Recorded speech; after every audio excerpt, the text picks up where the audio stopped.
very little exposure to India and its culture, I believe that all marriages here are arranged and that people do not have the choice of who they want to marry or spend the rest of their lives with. This was my belief until I married a South Indian and came to settle here in India 2 decades ago. Things that I found later on opened my eyes to the wide realities of marriages here in India. In this episode of Filipindian Tales, we will be joined by some friends who will let us in on the nuances of love marriage and how Indian marriage tradition has evolved through the years.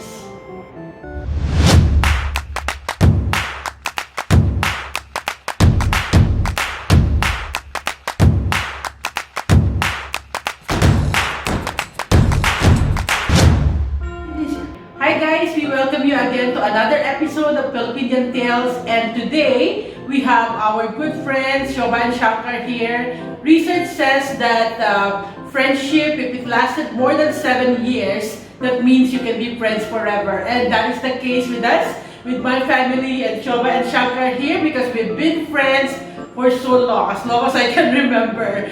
We actually met, when our children were still young. And they were really 21 years back. 21 years back. So that's 7 times 3 already. And I can say that with that, I think our friendship will last much longer than that. So we have here Shoba and Shankar. I'll let them, introduce themselves. Okay, I'm Shankar. I'm from Chennai. I live in Chennai now. I met Shoba about 37 years back, or 38 years back. And we got married in 1987. I'm Shoba, basically from Kerala, but I've been born and brought up in Tamil Nadu. So can speak and write very good Tamil. So more of a Tamilian than a Malayali, to be quite frank. We've been married for 34 and a half years. We have a daughter who's 23 years old. So yeah, actually that was the main connection we have. We have daughters. My daughter is now 22 years old and theirs is 23 years old. We actually met at a social club, a family club, wherein, they first started, meeting the kids meeting while playing in the club. And of course, we met the parents, Shoba and Shankar, and since then, we've been friends and we're going strong as friends. Why I wanted Shoba and Shankar to join us today is that, they said they've been married for 34 years and going strong. And one thing that we must remember, or we must consider here, is that they are love marriage. For the uninitiated, or for those wondering what love marriage means, well, love marriage is a term that Indians use to describe a marriage born out of two people who met, fell in love, and decided to marry each other, as opposed to someone who was arranged by their parents, relatives, or someone else other than themselves. So love marriage, marriage out of love. But please don't get me wrong here. I am not saying that arranged marriages doesn't involve love. I'd say it most certainly does. But at what point? Well, that is something that I am definitely not certain about. So let's stick to what we have at the moment.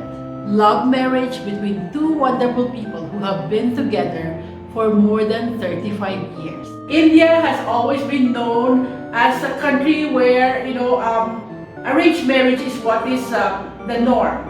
Historically and traditionally, India is known to always have arranged marriage, when they have their children at the marrying age and they try to look for someone for their children to marry. And as of the recent statistics that I gathered, even now, despite all the information technology revolution, the social media revolution, still 95% of Indian marriages are arranged. But that is something that we want to discuss now with Shoba and Shankar here, because they have experiences, they have their relatives and all the other people in their circle who have gotten married, whether arranged or love marriage. And so that is what we will discuss with them right now. So Shoba and Shankar, you have had a love marriage, and during that time when you got married, was it something that was immediately accepted by your family? See, we made sure that our families accepted it, and only we got married with their blessings. We didn't get married and then go to them for their blessings. We ensured that both the families got together and they arranged for a marriage and we got married together. We waited for that to happen. So it took some time, naturally. When you say sometime, how long does it take? Did it take? Maybe about 2 years, 1 or 2 years. 1 up to 2 1 or 2 years. We wanted to convince her. We said, you will have to conduct the wedding. We want to get married. With their blessings, yes. They have to conduct the wedding. We decided to get married at whatever, I think it was a long marriage, but with their concurrence. We wanted them to accept us. Yes. Consent. Love marriage, it's a fear of the unknown because you have to explore places which you are not sure of. So why take the risk? So always opposition comes when they do not know the other family from where they are and how they be, how they treat our child. Okay. This will be, and it was very easy. It was very easy for me to adjust with my in-laws. My father-in-law is no more. He was a very principled and disciplined man. That what is right is right, what is wrong is wrong. Whether it is his daughter or his daughter-in-law, he would never see the difference. He was a very upright man like that. Even if his daughter makes a mistake, he'd say it's wrong. Not that because it's his daughter, it becomes right. He was that kind of a man. And it was very easy for me to adjust with their family. He was a very well-educated man. He was the dean of Annamalai University. So we used to go there for all the festivals and all functions. We used to, go there and take part in everything. And very easily I was accepted by the family. So that way, initial problem there was because of the fear of the unknown. See, they don't know what to expect in case it goes wrong. See, another thing is we are always governed by the society. We live for ourselves but also for the society. That we have to accept. So you're always very worried what the society will say about you, things like that.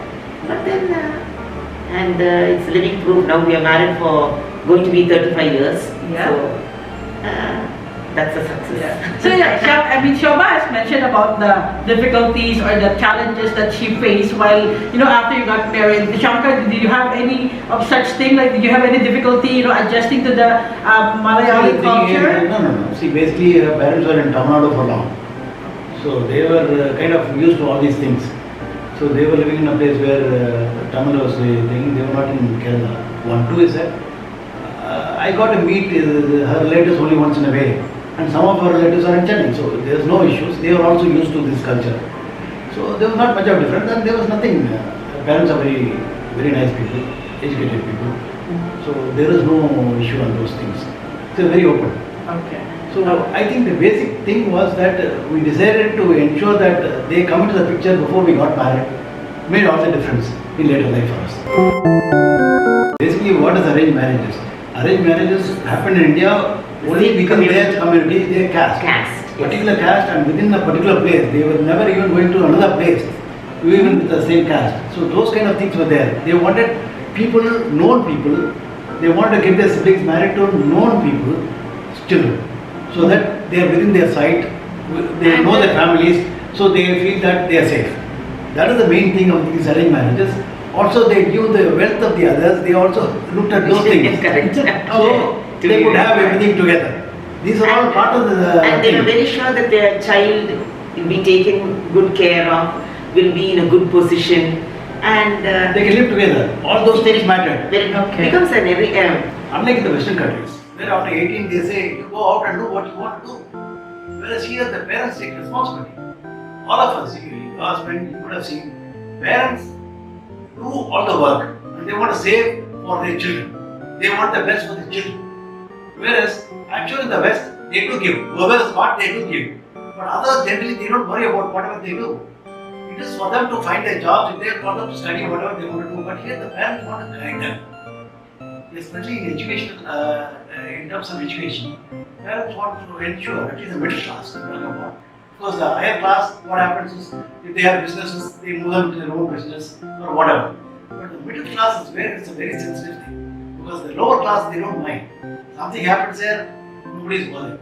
But the lower middle class, the upper middle class, it's where it's very sensitive in terms of these things. So parents want to guide you, they want to support you, they are there paying you, they want to give their right to you. So all these things matter. Even today, whatever love marriages even conduct, people still expect their parents to support them and give them everything. That's important. Whereas the Western countries or whereas in Philippines, I don't think that happens. They just leave you, fine, you get married, you go ahead, you do what you want to do. Your life is different. And your parents will not be saving for you. They will live for themselves. If they have something, they will pass on to you. If they want to give. There's no right that, I have to get more or I have to get equal. If there are 4 children, they will say, all of us have to get equal. Well, you give everything equal. And there's no thing that you have to look up to your parents. But here, there's an undercurrent that whoever's there, especially the son, has to, if there is a son, they look after the parents. Okay. Like in Kerala, among the Christian community, we see the younger son gets a house and the responsibility to look after the parents. Even there are 5 sons. The youngest son, it's understood in the Syrian Christian community that by the time the youngest son is born, the parents are old and he is still not established himself in the society. So the house goes to him and he's young, so it's his responsibility to look after the parents. Okay. So even if there are 5 sons and they have one house, they cannot have 5 houses to give all the 5 sons. So the youngest son will get the house and it's his responsibility to look after his parents. Because he is young enough to look after. No, there are various things. See, each community has got Not its his own own. thing. The community is not like that. They all get equally. Generally, they are supposed to get equally. Whereas in the Nayan community in Kerala, it's matriarchal. The girls get everything. The guy has to go out. The girls look after the parents. Yes. Okay. The girls look after the parents. Yeah. So Okay. it's So it's a varied thing. In India, you can't generalize. This is how it happens. but now Basically, they want to get their children married within the same caste. yes. They look at that very That's particularly. a comfort zone. You don't No, want they to don't take want a to see risk. habits because each caste has their own things, cultural differences. Eating habits, onwards, everything. Food onwards. So everything is different. So Everything that's is how it is. Okay. So see, I'm a vegetarian and they are non-vegetarians. But we've been able to adjust without any So problem. you have become a non-vegetarian? No, I used to eat non-vegetarian before I met her too. Okay. So there was no issues. Okay. So there were no issues. So what I'm saying is that that way it is like Even that. the customs, what you follow, everything will be so different. Even your way of thinking and everything, from your food habits to your dressing, But everything is different. But we were always a nuclear family. We never had to live with our in-laws. Always from the beginning, from the time we got married. Put the other way around, you're saying arranged marriages are lots in India versus the other countries where you see in the Western countries where love marriages are more. You see the divorce rates, it's more there. That is correct. Yes. So you got to see the benefits of both. Where here we are compelled, the people are compelled by the arranged marriages because they want to stay together. There is a force behind them. There is a support, Parental backing. Okay. They ensure that you don't move away. They come to your rescue or even if there are some problems. But whereas there, two of us fight and that's it, end of it. Nobody comes in. That's it. So guess that you're now married for 34 years, going 34. to 35. Yes. So almost 35 years, that's quite a long time. And as you said, in the Western culture, that's almost a lifetime, Yes. because not many of them stay married for long. But then one thing that I want to ask from both of you is, based on what you've experienced 34, 35 years ago, how would you compare the present situation? How is the situation now when it comes to marriages? Both, either arranged or love marriages. How do young people now, get their partner? How do they find, their lifetime partner? If you ask me frankly, there are certain communities where they are very strict still. They don't want their children to get married outside.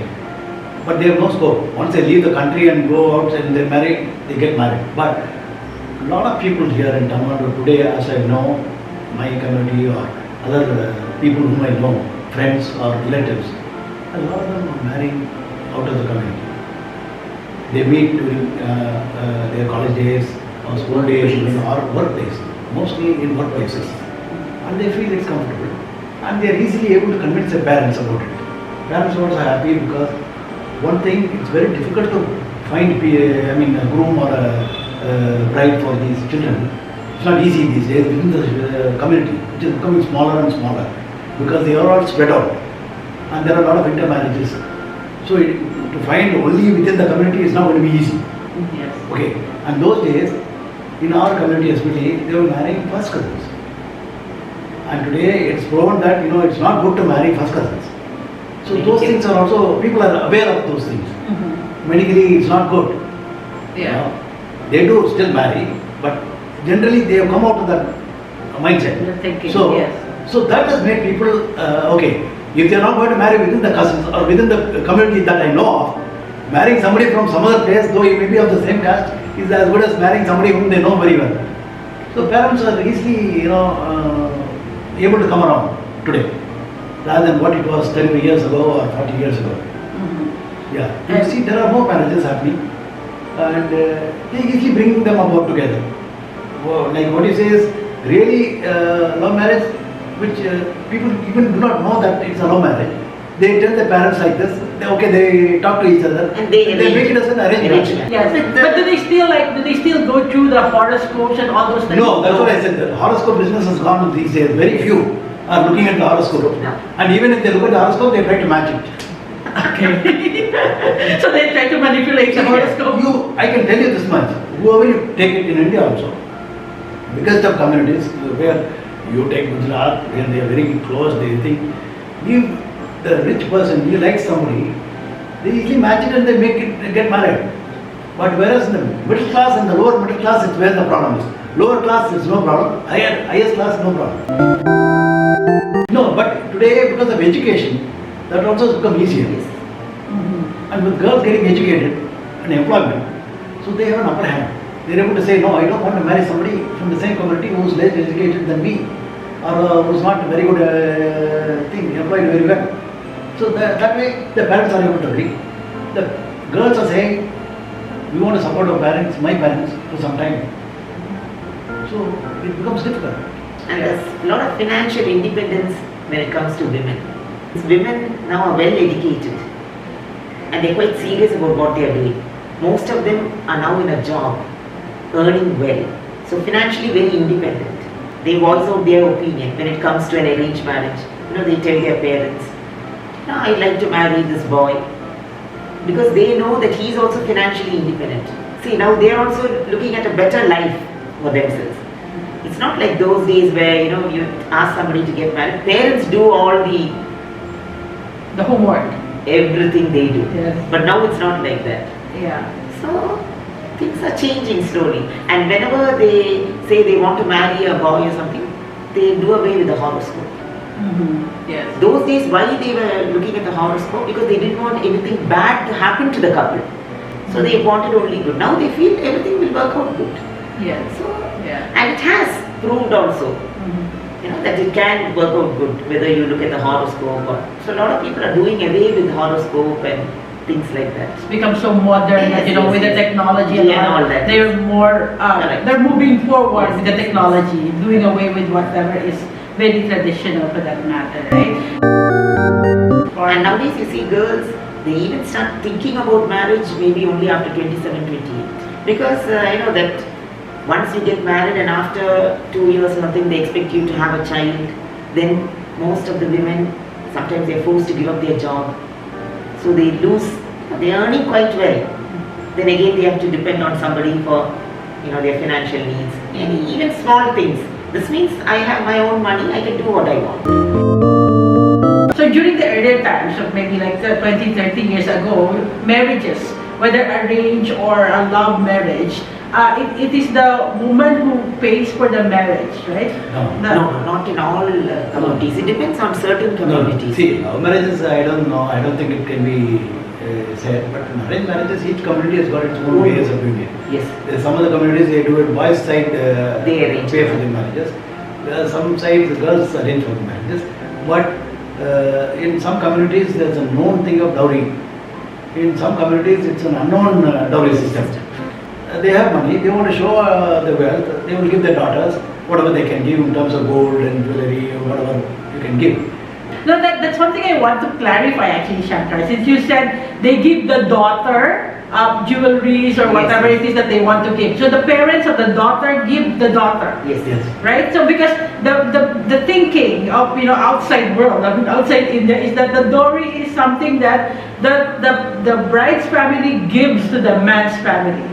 But in what you're saying, that's not the case. So they actually give it to their own daughter, Yes. so that she can start the life with the husband. So it's not necessarily something that you give to the husband or No, give there to are the people man. who demand. There are people who demand. Oh, okay. So there are communities or people who Yes. demand. See, there are people who demand that they want this, and there are communities where, I don't want to mention the communities, where they want the money or the jewelry to be handed over to the in-laws. It differs from place to place. From And community person to to community. person also. That's true, person. person to person. Their education matters. Mhm. But there are highly educated people also who demand. Oh. Because if they know that the other side is very rich, they say that why not I have this share of that already. Yeah. So all these things are there, but it is a mixed thing. Would you say that in the recent times, during these modern times when we have all the technology and all the things happening, would you say that this kind of gifting or dowry, as they call it earlier, is still predominant? Yes. See, it is there, but not predominant, I would say. Because if they decide to marry, love marriages are there, they cannot demand. See, that is one. Two is that if the parents have, well, they will obviously give their children, whether it's a daughter or son. Because in the Indian custom it is there. They A share, they call it a share. They have it with them and they want to pass it on. Okay. They're not going to think. But if they don't like somebody, they may not give. Listening to what you were saying, I'd say that, I think just the dowry, the word dowry has some negative connotation, but in reality it need not be that, because it could be what actually the parents wants to give willingly to Yes, the get children. their daughter, yes. So it's just that, we have that negative connotation of the word dowry. I agree with you, because even knowingly, we've known even our relatives, somebody, cousins or not, knowingly they've given them because they have that kind of wealth. Yeah. So you can't call it dowry. Yes. It's for the children they're giving. Yes, true. It's a share, like what they're giving. Yeah, so it's something like a gift that is willingly gifted, right? Or given to the It gets a long couple. Dowry is only when somebody demands Yes. Yes. that I want this for my son or for my daughter, or for the son, usually for the son they demand. Okay. That is when it's called a dowry. Okay. They put their demands up. Despite of many marriages being arranged by themselves, whether we call it arranged marriage or love marriage, but basically it's like, the couple, both the girl and the boy, meeting each other and, arranging their marriage, and then later on getting the blessings of their parents, for them to conduct the marriage and have the ceremony. But still, we see a lot of this, marriage bureau, matrimony.com and all that, thriving in the business, They have very, very good business and they're becoming really big companies and earning well. Are they still scope for this? Yes, expectation is very high. There's so many people. See, it's not easy overnight to, Find what a I was good trying to tell you is that it's slowly changing. There are people getting married, but there are so many people in India. So many communities still want, they are still very particular about their caste. So they are strict, they are trying to follow, but then it's breaking, it's taking time. Certain communities it's faster, certain communities it's taking time. And the population is high. So naturally they want to see at least comparable.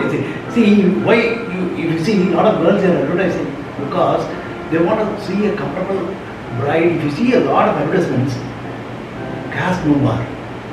At least they want equally qualified person. Yes. Okay. Yeah. At least in the cities or abroad. This is what they advertise. If you see most of the girls' advertisements, Yeah, caste caste no no bar. bar. Caste no bar because they don't mind. Mind. Religion is still a Still stigma. Okay. Another big stigma, like elsewhere in the world, in most of the countries, maybe not Western countries, but still, even there, Christian wanting to marry a Muslim is a stigma. Caste thing is going away now. I have seen lots in my community itself. Caste no bar. See, all trouble always starts only based on religion.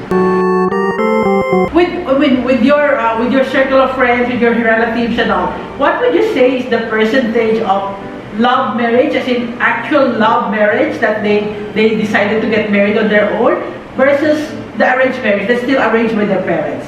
What would be like the percentage? More love marriage, I would say, in my community. Yes. No. Yeah? Okay. And same with your community? No, in my Canada? community I wouldn't say that. It's still not arranged. Though very highly educated and all that, still it's all arranged more. Maybe the people who are outside Kerala maybe, but the people in Kerala, if you see in general, it's all mostly arranged marriages. And arranged meaning, within the same community? Yes, within same the community, yes. Because they are very particular about the family name and things like that. The way of thinking. Point of view, I think she's just talking about her community mainly. Yeah, my community. Where they are little choosy about Choosy, the yes. thing. Yeah. Because they are all, generally most of them are very wealthy people. So they are very choosy about whom they get married to, their children to. So that's the problem. But otherwise, if you see most of the others in Kerala also, they don't mind. Other, maybe among the Hindus or not, they don't mind. Yeah. As long as they are able to marry somebody who is equally educated, all those things.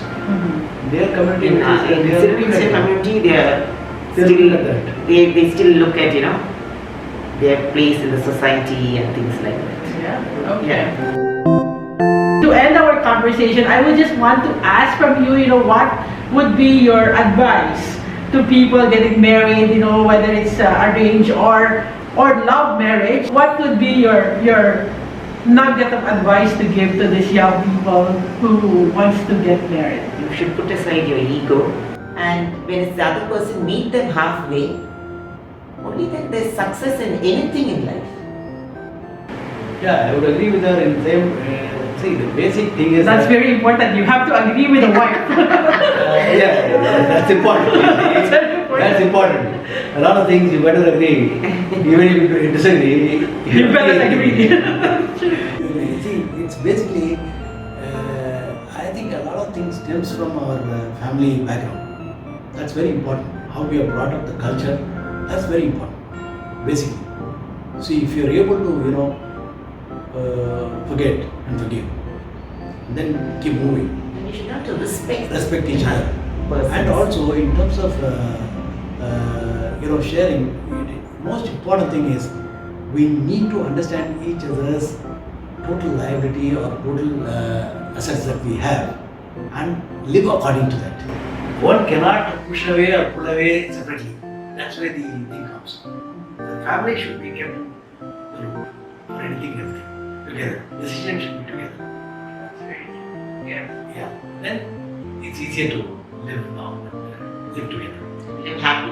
And live happily. That's That's very very important. important. So this is all for now. We would like to thank our friends here, Shobha and Shankar, for such delightful conversation and a lot of information, I'd say, that we got from them. And we hope that, of course, our subscribers, our viewers have learned a thing or two about Indian culture, about marrying in the Indian society, and what changed in terms of the marrying culture and the thinking and the decision making that our young people have right now. So thank you so much, Shobha and Shankar. And again, thank you so much once again for joining us in this episode of Filipindian Tales. If you like this video, please do give us a thumbs up. And if you haven't done so already, please subscribe to my channel for more insights, more narratives about life and living the Filipindian way.